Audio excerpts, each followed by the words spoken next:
Hello hi friends, welcome to my world my kitchen. ఈరోజు నేను మీకు మీల్ మేకర్ మసాలా కర్రీ ఎలా ప్రిపేర్ చేయాలో చేసి చూపించబోతున్నానండి. వీడియో కానీ నచ్చిందా? ప్లీజ్ లైక్ చేయండి, షేర్ చేయండి, సబ్స్క్రైబ్ చేసుకోండి. నెక్స్ట్ మనం ఎలా ప్రిపేర్ చేయాలో చూసిద్దాం పదండి. ముందుగా నేనైతే కొన్ని వాటర్ తీసుకొని బాగా వేడి చేసి పక్కన పెట్టేసుకున్నానండి. ఇందులో ఒక 1 కప్పు మీల్ మేకర్ని వేడి వేడి నీళ్ళల్లో నానబెట్టేస్తున్నాను. ఒక 10 మినిట్స్ నానిన తర్వాత దీన్ని మనం తీసి పక్కన పెట్టేసుకుందాం. ఈలోపు మనం కర్రీని ప్రిపేర్ చేద్దాం. ఒక ప్యాన్ తీసుకొని అందులో ఒక 4-5 స్పూన్స్ ఆయిల్ తీసుకున్నానండి.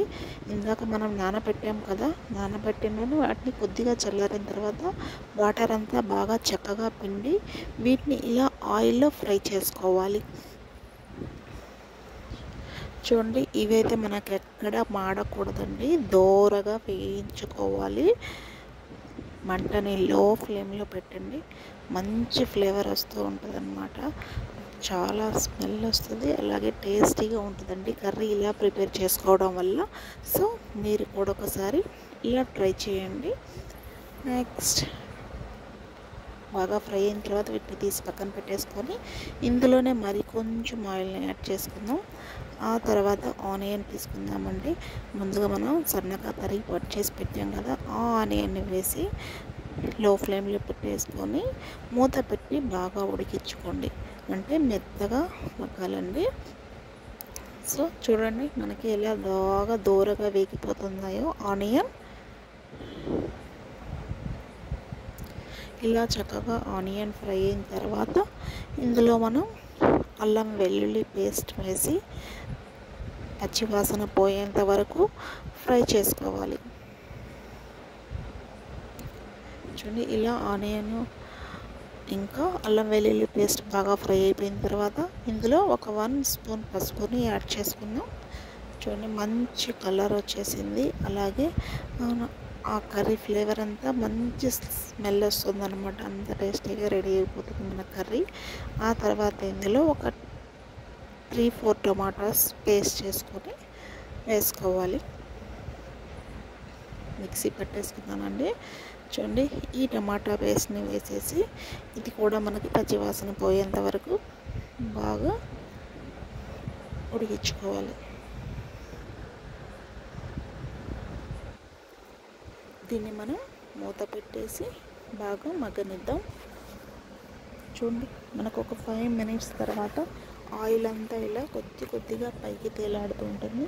అంటే మనం వేసిన ఆనియన్, అల్లం వెల్లుల్లి పేస్ట్, టమాటా పేస్ట్ అంతా చక్కగా ఉడికిపోయిందన్నమాట.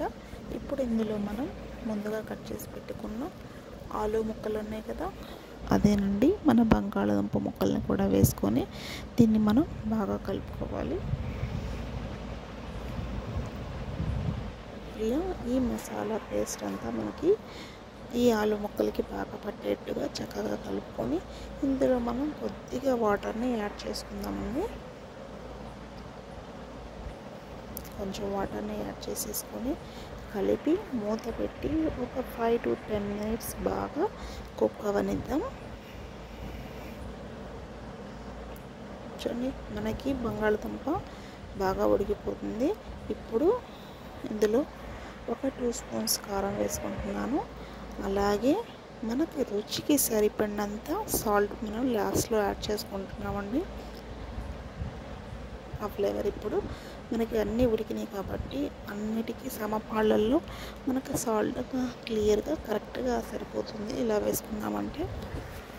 ఆ తర్వాత ఇవన్నీ మనం చక్కగా కలుపుకొని ఆ తర్వాత ఇందులో కొద్దిగా వాటర్ని యాడ్ చేసుకుంటున్నామండి. యాడ్ చేసి మూత పెట్టి ఒక 5 మినిట్స్ అంతేనండి బాగా ఉడకనిద్దామా. చూడండి, ఆయిల్ అంతా పైకి తేలాడుతుంది. మన బంగాళదుంప ముక్కలతో సహా అన్నీ బాగా ఉడికిపోతున్నాయండి. ఇలా ఒక 5 మినిట్స్ ఉడికిన తర్వాత ఇందులో మనం ముందుగా ఫ్రై చేసి పెట్టుకున్నాం కదా మీల్ మేకర్, ఆ మీల్ మేకర్ని కూడా వేసుకుంటున్నాం.